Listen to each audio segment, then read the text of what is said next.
Hola, les habla Mauricio Lema y vamos a hablar los siguientes minutos de angiogénesis, especialmente angiogénesis relacionado a la neoplasia, al cáncer.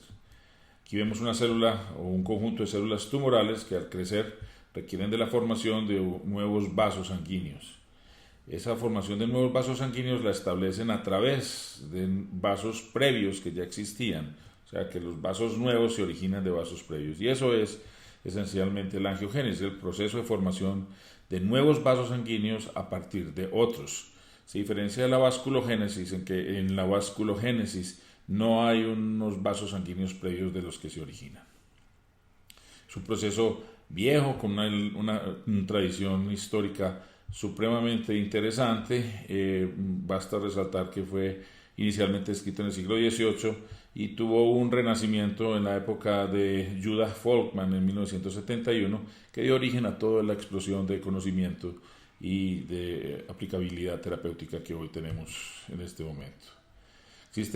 La angiogénesis es un proceso fisiológico y como proceso fisiológico es importante para múltiples funciones. Es importante para el crecimiento de los huesos, la cicatrización de las heridas, el desarrollo de los caracteres secundarios sexuales y usualmente es un proceso que está cuidadosamente regulado y los vasos sanguíneos son formados de una estructura organizada.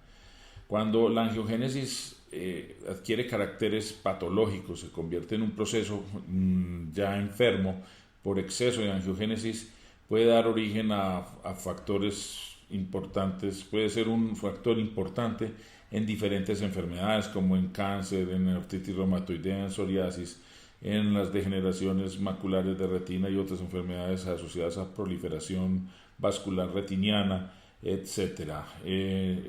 Los vasos sanguíneos son tortuosos, son porosos y la angiogénesis no es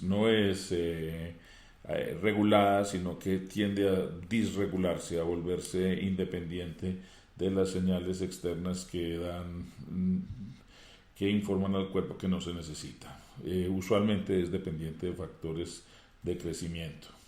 La angiogénesis es tan importante que fue uno de los 6 hallmarks del cáncer inicialmente descritos por Hannah Hanny Weinberg en su paper del 2001, o sea que realmente pertenece junto con las señales de crecimiento insuficientes o la insensibilidad a la muerte celular como la apoptosis o insensibilidad a las señales de no crecimiento. Es una de las características fundamentales del cáncer y en general se considera que el cáncer no puede progresar sin una buena dosis de formación de vasos sanguíneos para que se nutran. Aquí ilustramos en este cartoon cómo los tumores cuando son pequeños, típicamente menos de 2 milímetros, pueden crecer y multiplicarse utilizando los nutrientes que logran atravesar por difusión, o sea, por acción de masas, desde los vasos sanguíneos cercanos hasta los nutrientes. Específicamente el oxígeno es capaz de difundir y estas células tumorales son viables y el tumor puede crecer. Sin embargo, a medida que va adquiriendo el tamaño, las células tumorales del centro ya no tienen acceso a ese oxígeno porque hasta allá no llega y se genera un medio interior que es hipóxico y esto establece la necesidad de que se formen nuevos vasos sanguíneos que permita la nutrición de esas células tumorales. Y ustedes pueden observar que en este cartoon como para crecer el tumor pues tiene que crear sus propias vías de nutrición y esto termina culminando en una rica red de nuevos vasos o angiogénicos o neovascularización de origen angiogénico.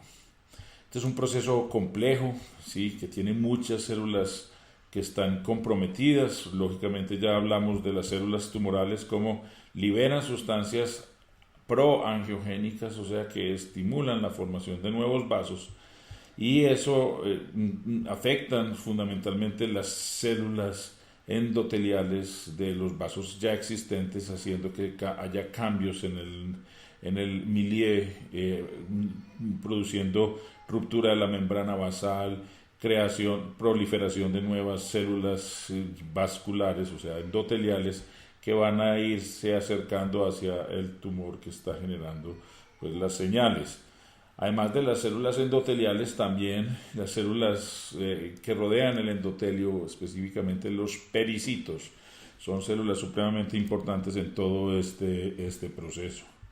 No solamente las células tumorales generan factores proangiogénicos, sino que también hay un diálogo con células estromales, no tumorales, también cercanas, que también pueden generar señales proangiogénicos o antiangiogénicos. O sea, realmente hay un balance de sustancias que estimulan e inhiben el proceso angiogénico en un momento determinado. La balanza se inclina dependiendo de la situación local que hay en los diferentes tejidos. Cuando hay tumores malignos, la balanza se inclina claramente hacia la formación de nuevos vasos sanguíneos por angiogénesis.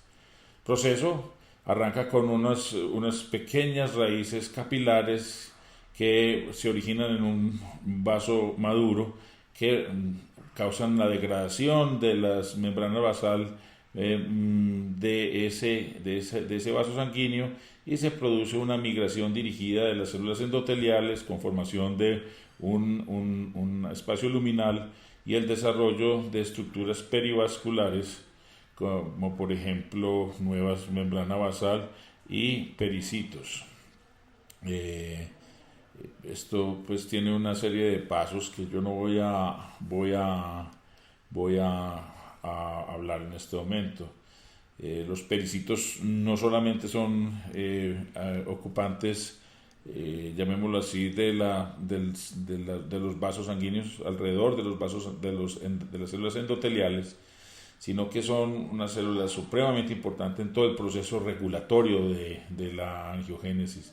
Son, como ustedes muy bien saben, una capa única de células musculares periendoteliales que sirven para establecer el diámetro de los vasos y por lo tanto el flujo sanguíneo, y son fundamentales para establecer la permeabilidad celular y son esenciales para la supervivencia de las células endoteliales. En general, como ya lo mencionamos, las células cancerosas liberan factores proangiogénicos que de alguna manera antagonizan los factores antiangiogénicos, haciendo que se incline la balanza hacia la formación de nuevos vasos. Y estos factores proangiogénicos son muchos. Hay unos que son primarios, o sea, que actúan directamente sobre las células endoteliales, causando proliferación de células endoteliales. El más importante y el que vamos a hablar mucho es el VEGF, el factor de crecimiento vascular endotelial, pero no es el único, hay muchos otros. Hay otros factores secundarios como el Transforming Growth Factor Beta, el HGF o el Hepatocyte Growth Factor, las citoquinas inflamatorias como la interleuquina 6 y la 8, algunas hormonas, el Platelet Derived Growth Factor y los factores de crecimiento granulocíticos. También, dentro de los agentes angiogénicos primarios, proangiogénicos primarios, está el VEGF, las angiopoietinas 1 y 2. Esto es un poquito complejo porque en algunos elementos celulares y en algunas situaciones la angiopoietina también funciona como antiangiogénico. La vía de la Notch y la vía específicamente la Notch 4 y la vía de las cefrinas B2, ¿sí? De nuevo, la más importante, y yo creo que a la que le debemos dedicar un buen tiempo como agente proangiogénico es al VEGF. Como los mencionábamos, las angiopoietinas, por ejemplo la angiopoietina 1 unido a su receptor TIE2, TIE2 es agonista, en cambio la angiopoietina 2 unida al TIE2 mismo es un antagonista. Y hay una serie de combinaciones. Entonces las angiopoietinas han sido bastante difíciles de, por lo menos, ensillar desde el punto de vista farmacoterapéutico. No quiero continuar esta charla hablando de angiogénesis, dejando la impresión en el oyente que los factores proangiogénicos están solos en el universo. Realmente esto es un balance en donde hay factores proangiogénicos y factores antiangiogénicos. Hay factores que inhiben la angiogénesis, factores endógenos que inhiben la angiogénesis. Tal vez uno de los más importantes es la trombospondina 1 o TSP1, ¿cierto? La angiostatina, la endostatina, la tumstatina, la canstatina y la vasogibina. Es supremamente importante entender que hoy en día no tenemos muchas aplicaciones farmacológicas que explotan estos inhibidores de la angiogénesis en forma práctica. Sin embargo, eso no significa que no lo va a haber en el futuro y debemos estar atentos porque estos inhibidores de la angiogénesis endógenos pueden ser también manipulables, y yo sospecho que la historia de la angiogénesis no está completamente escrita con lo que sabemos hasta ahora, sino que podemos utilizar estos otros elementos de la vía para modularla en un futuro. Yo creo que no es necesario. Vamos a hablar entonces del VEGF, que es el factor más importante de la angiogénesis. Es el Vascular Endothelial Growth Factor, o factor de crecimiento vascular endotelial en español. El VEGF ustedes lo ven así como dos moléculas. Realmente esencialmente es un homodímero que circula en la sangre, ¿cierto? Hay varias formas. El más conocido es el VEGF-A, pero también hay el B, el C y el D, que están muy relacionados. Pesa 45 kilodaltons y regula la angiogénesis y promueve la supervivencia de vasos sanguíneos inmaduros. Existen varias isoformas del VEGF circulantes, dependiendo de su peso molecular. Está el VEGF 121, que es corto, el 165, el 189 y el 206. Esto depende de la longitud. El VEGF, el más común, es el 165. Esto tiene cada vez más importancia desde el punto de vista biológico, farmacológico y terapéutico, pero pues para efectos prácticos vamos a hablar nada más del VEGF como si fuera una sola molécula, pero debemos entender que hay varias variaciones sobre eso. El VEGF se une a su receptor que está en el endotelio del vaso, pues, que va a sufrir el proceso de angiogénesis a los receptores, y los receptores son los VEGF receptors o VEGFR, como se ve acá. Hay varios tipos de VEGF receptors. Aquí ilustro los tres más importantes: el VEGFR1, el VEGFR2 y el VEGFR3. Y podemos ver que realmente los ligandos de los diferentes receptores son diferentes, lo mismo que las acciones que tienen en el organismo. Creo que es importante decir que el VEGF-A, que es el que nosotros normalmente conocemos como VEGF, el VEGF se une predominantemente al receptor 2 más que al receptor 1, aunque también tiene unión al receptor 1, y esta unión al receptor 2 es la que va a generar la angiogénesis. Entonces, de nuevo, tratando de volver un poco más simple todo este proceso, podemos decir que el VEGF, en condiciones generales al que uno se refiere, es esencialmente un agonista del VEGFR2, del receptor 2.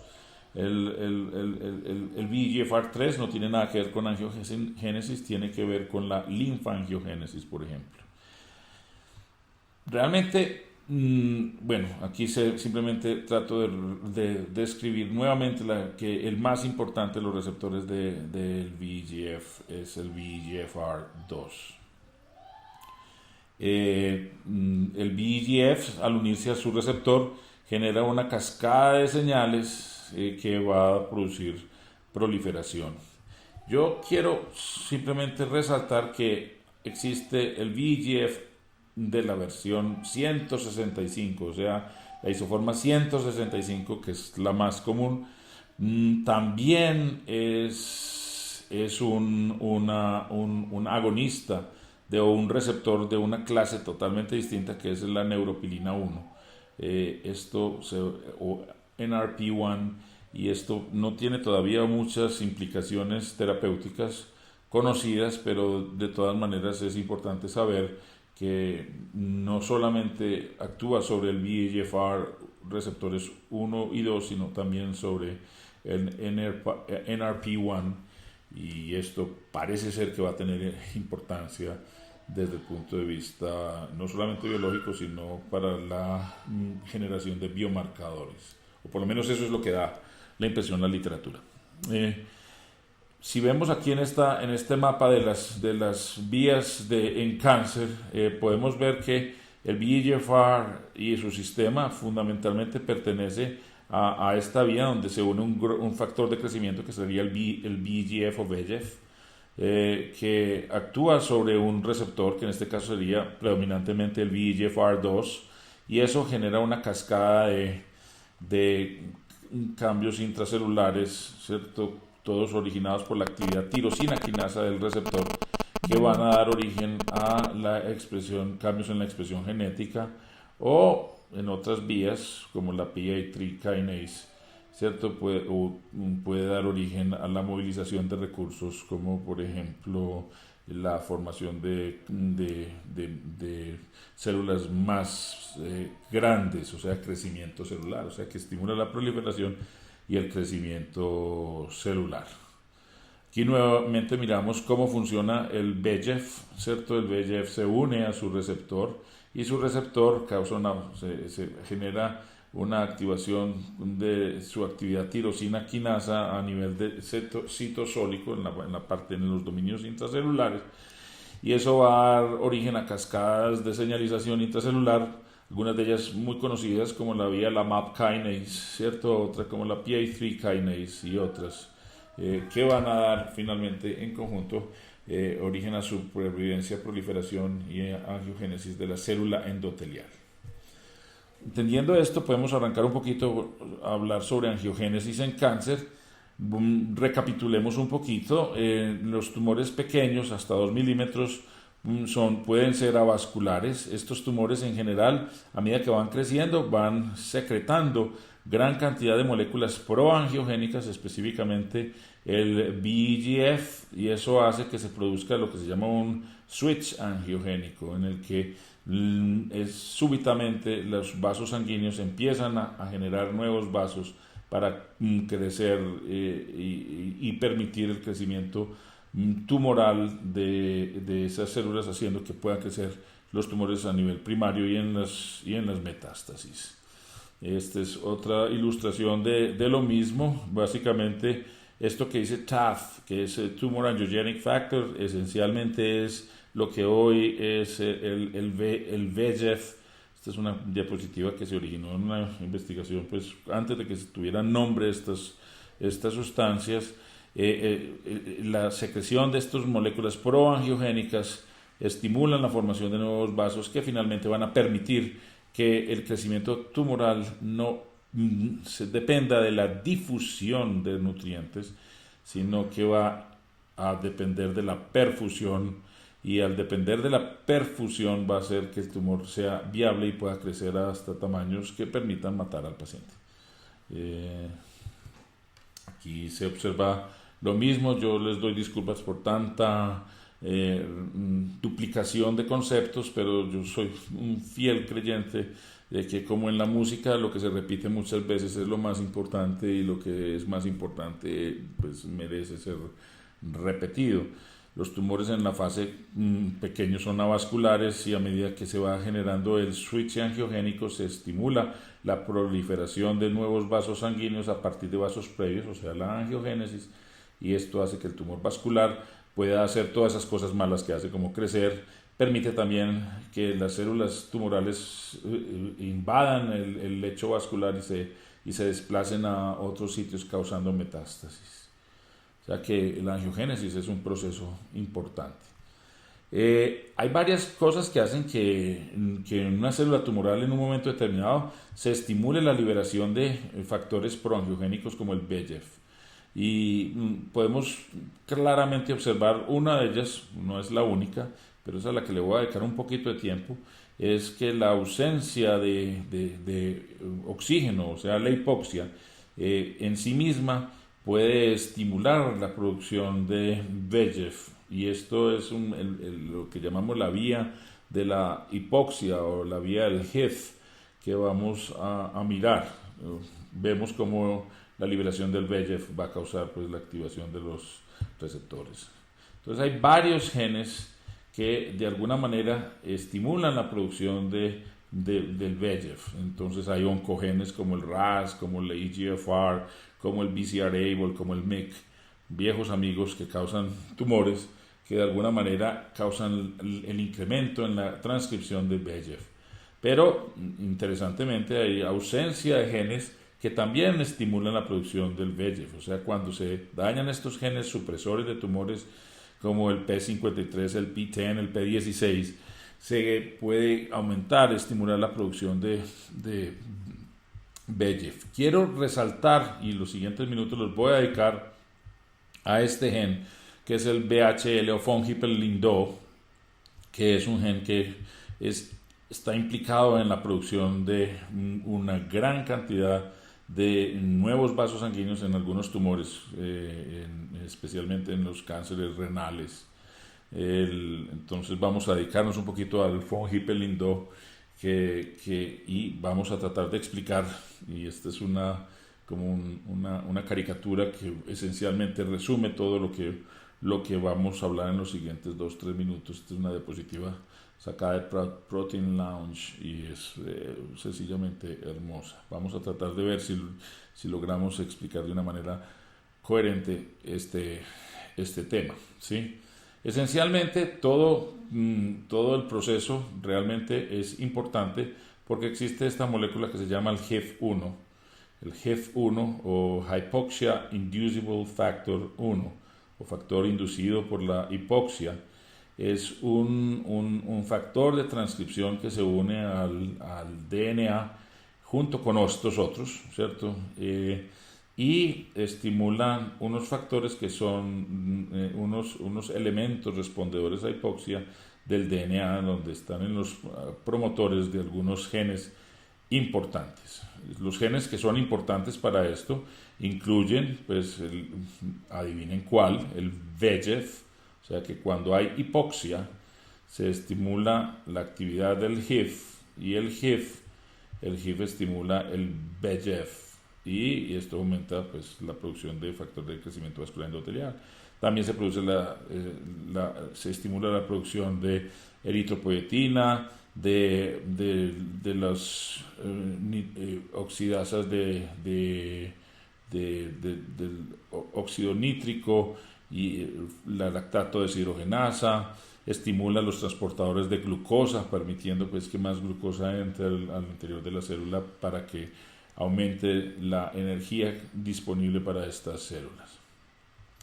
Entonces, como lo mencionábamos, cuando hay hipoxia, la hipoxia hace que el HIF pueda unirse a otros compuestos como el Heat Shock Protein 90 e irse al DNA, causando pues varias cosas, pero la más importante de todas es que ese HIF-1 se transloca al núcleo y recluta todos estos otros elementos y causa pues lo que acabamos de ver, ¿cierto? La estimulación de todo este programa transcripcional que va a incluir genes importantes, específicamente el VEGF, que va a producir formación de nuevos vasos.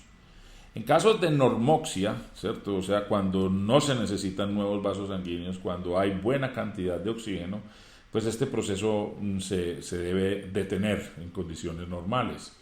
Entonces eso ocurre por medio de la actividad de unas hidroxilaciones de la prolina del HIF-1. O sea, el HIF-1 en presencia de oxígeno y en presencia de las enzimas que se ven acá, reciben una hidroxilación, o sea, reciben el grupo hidroxilo de las prolinas de este factor de transcripción. Esto es un punto crítico porque esta hidroxilación del GIF1 hace que sea reconocido por una ubiquitin ligasa que es el von-Hippel-Lindau. Esta molécula de la que ya pues acabamos de hablar, el von-Hippel-Lindau, es simple y llanamente una ubiquitin ligasa que reconoce el GIF1 hidroxilado y le pone residuos de ubiquitina. Eso marca para la destrucción del GIF1. Y lógicamente cuando... es importante decir que el von-Hippel-Lindau no actúa solo, sino que actúa en presencia de un complejo donde hay otros elementos. Pero quiero pues resaltar que el von-Hippel-Lindau esencialmente pone grupos ubiquitina al GIF1 y el GIF1 ubiquitinizado está marcado para la destrucción, es destruido por la vía proteosomal. Lógicamente el GIF1 destruido no va a estar en condiciones de unirse al DNA y causar su factor transcripcional, ¿sí? Esto es lo que llamamos, y pues esto induce otra serie de cambios intracelulares y llamamos pues la vía de la hipoxia.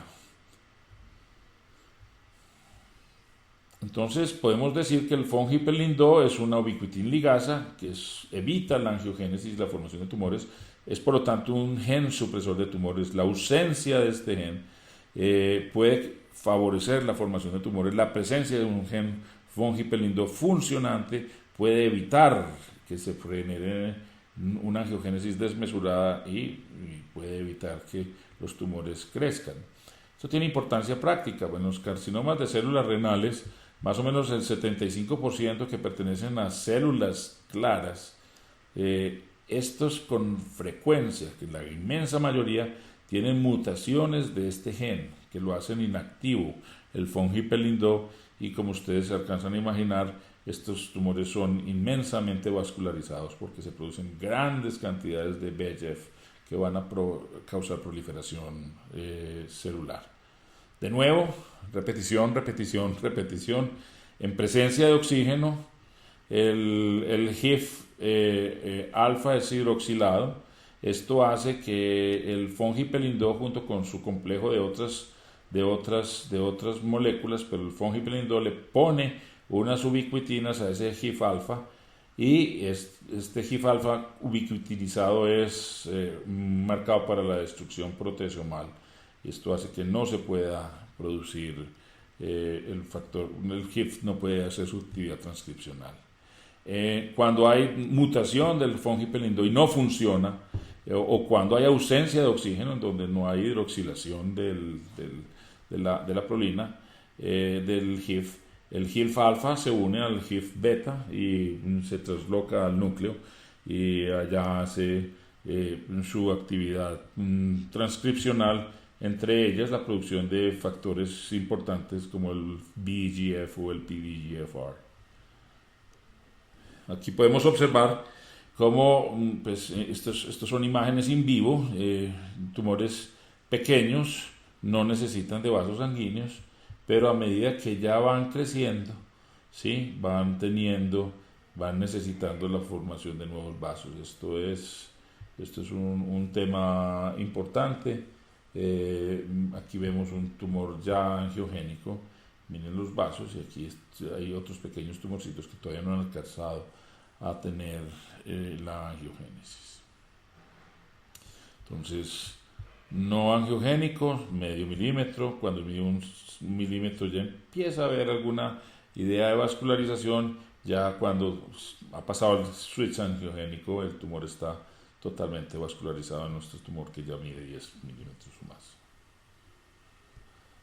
Una de las características de los tumores es que los factores proangiogénicos están sobreexpresados desde muy temprano en la historia natural de muchas de estas enfermedades, específicamente en el cáncer de colon, por ejemplo. El factor proangiogénico VEGF se estimula desde el origen de la neoplasia. Pero no es el único factor proangiogénico. Miren que hay otros factores proangiogénicos que están estimulándose durante toda la historia natural de la enfermedad. Pero quiero enfatizar que el primero que está estimulado y el que está siempre sobreexpresado, llamémoslo así, es el VEGF. Los otros van siendo reclutados a medida que los tumores van creciendo. Entonces esto hace que la importancia del VEGF sea grande y desde muy temprano en la historia natural de la enfermedad. Cuando hay sobreexpresión del VEGF en los tumores se causa un incremento en la formación de vasos sanguíneos, pero esos vasos sanguíneos no son normales. Aquí podemos ver la estructura de vasos sanguíneos con esta fotografía tan hermosa que nos permite ver cómo son inmensamente regulares y genera un patrón reticulado muy bien organizado, estructurado, ¿sí? Aquí podemos ver cuando hay un cáncer de colon cerca de este sitio donde está el colon normal. Podemos ver que hay una gran cantidad de nuevos vasos, pero no tienen nunca el mismo nivel de organización que tiene esto. Son caóticos, tortuosos y no tienen las mismas estructuras jerárquicas que se observan en la formación de vasos sanguíneos en condiciones normales. Esto permite a las células crecer, pero para nada el milieu que hay es normal. Esta es otra imagen también muy bonita, en donde se ve cómo en las células normales, cuando son expuestas a factores proangiogénicos, pues van aumentando la vasculatura, pero esta vasculatura va perdiendo su arquitectura normal y esto tiene implicaciones terapéuticas. Entonces podemos mencionar que los vasos sanguíneos que son actuados por los excesos de factores proangiogénicos como el VEGF son en general vasos dilatados con áreas de membrana basal anormal o ausente, son tortuosos, tienen una concentración menor de pericitos, son porosos, permiten la salida de sustancias, una alta permeabilidad. Eso hace que se aumente la presión intersticial, o sea, hay una diferencia entre la presión que va a haber entre los vasos y el intersticio. Cuando usted tiene un sistema vascular bien estructurado, esa presión se mantiene.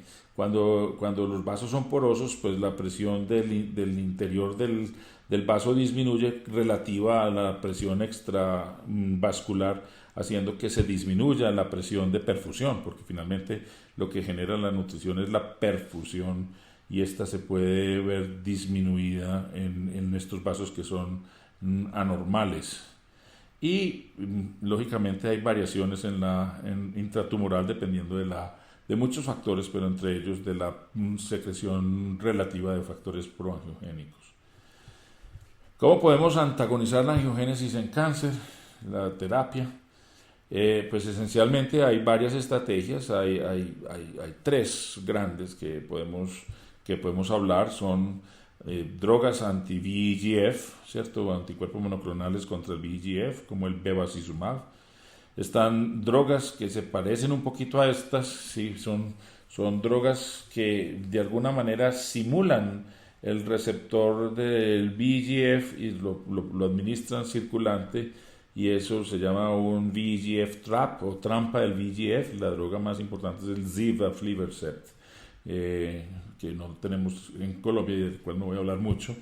Están también drogas que inhiben la actividad tirosina quinasa a nivel del dominio intracelular del receptor de crecimiento VEGFR.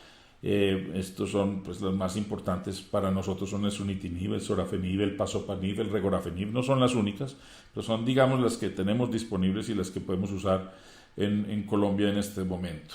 También está el axitinib, que es recientemente disponible entre nosotros.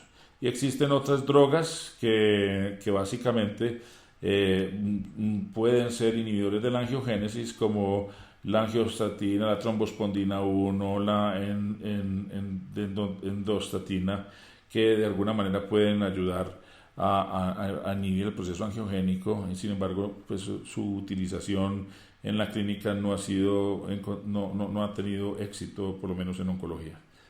Y se considera que la quimioterapia a dosis ultra bajas dada en forma continua, puede tener un efecto pues antiangiogénico, es lo que llama la quimioterapia metronómica.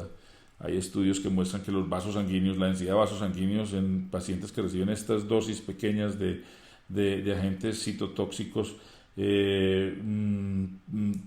apoyan el concepto de que el mecanismo de acción de esta quimioterapia metronómica es el efecto antiangiogénico. Entonces aquí observamos como los tres mecanismos más importantes, que son la formación de un anticuerpo contra el VEGF, específicamente el bevacizumab, es esencialmente QELA, el anticuerpo evitando que el VEGF, evitando que se una a su receptor. Están básicamente receptores de VEGF solubles, o sea, usted pone una molécula que tiene una parte que es similar al receptor del VEGF, ese captura también el VEGF circulante, evitando también que se una a su receptor en la célula. Están las pequeñas moléculas que inhiben la actividad tirosina quinasa, como el sunitinib, el sorafenib, el pazopanib, el axitinib.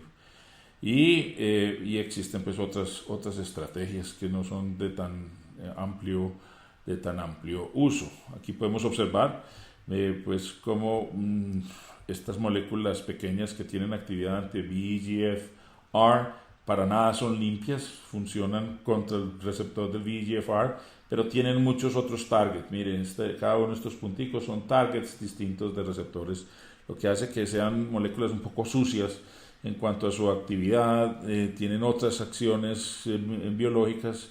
Eso no le resta utilidad, y somos grandes fanáticos del uso de estos medicamentos en oncología, en las indicaciones apropiadas.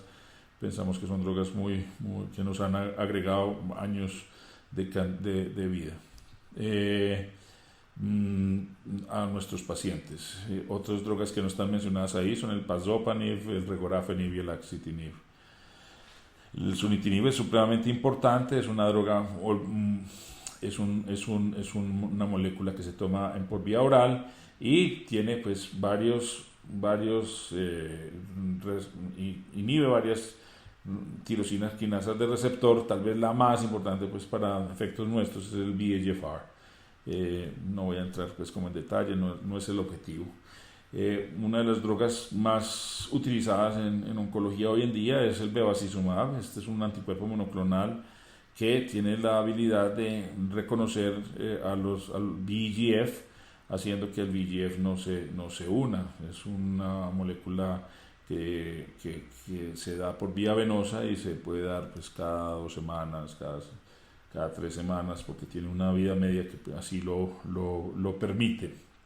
La forma como funciona el bevacizumab, que se une al VEGF, evitando que se active el receptor. Esto funciona. Aquí tenemos modelos animales en donde se puede observar cómo en una célula tumoral, una línea de células tumorales sin presencia de ninguna molécula que lo module, crece, ¿sí? Cuando se le agrega el bevacizumab, crece menos. Miren cómo se demora más tiempo en adquirir cierto volumen. Y cuando se adiciona, se combina con irinotecan, que es un agente antineoplásico, el efecto es mucho más pronunciado, o sea, es un efecto sinérgico mayor que cualquiera de los dos por aparte, individualmente, y eso hace que la combinación de bevacizumab con agentes antineoplásicos, con quimioterapia, sea una de las estrategias favoritas para el control de enfermedades neoplásicas avanzadas. Aquí se puede observar qué pasa cuando tenemos un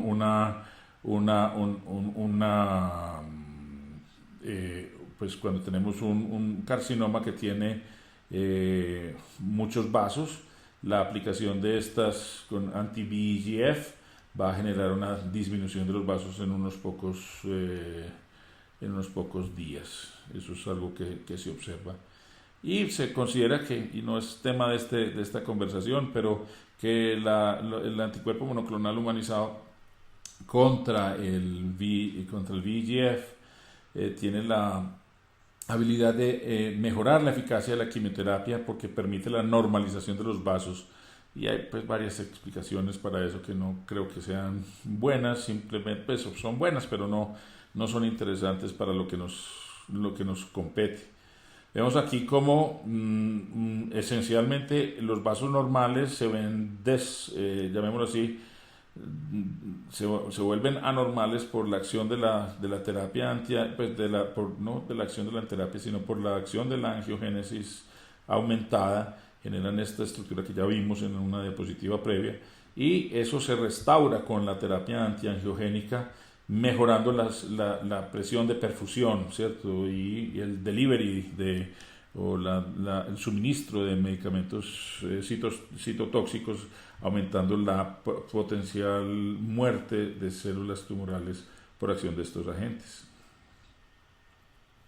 ¿Dónde se usan los agentes antiangiogénicos en cáncer? Pues se utilizan en cáncer de colon y recto metastásico, en cáncer de cervix uterino, en cáncer del pulmón, especialmente los cánceres de células no pequeñas, que no sean escamocelulares, el cáncer de ovario, el cáncer de células renales, especialmente el de células claras, los cánceres como el hepatocarcinoma, que se utiliza sorafenib, que es una droga que cambió la historia natural de este grupo de pacientes, aumentando la supervivencia, y el GIST, que es el tumor estromal gastrointestinal, en donde también el uso de terapia antiangiogénica es muy eficaz.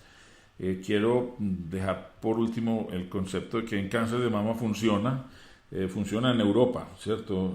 Los gringos y los colombianos pensaron que lo que daba la terapia antiangiogénica en mama era insuficiente y pues decretaron que no lo podíamos volver a usar. Eso fue pues una verdadera desgracia, pienso yo, pero finalmente pues yo no mando, sino que tengo que obedecer. Y con esto me despido. Es Mauricio Lema, muchas gracias.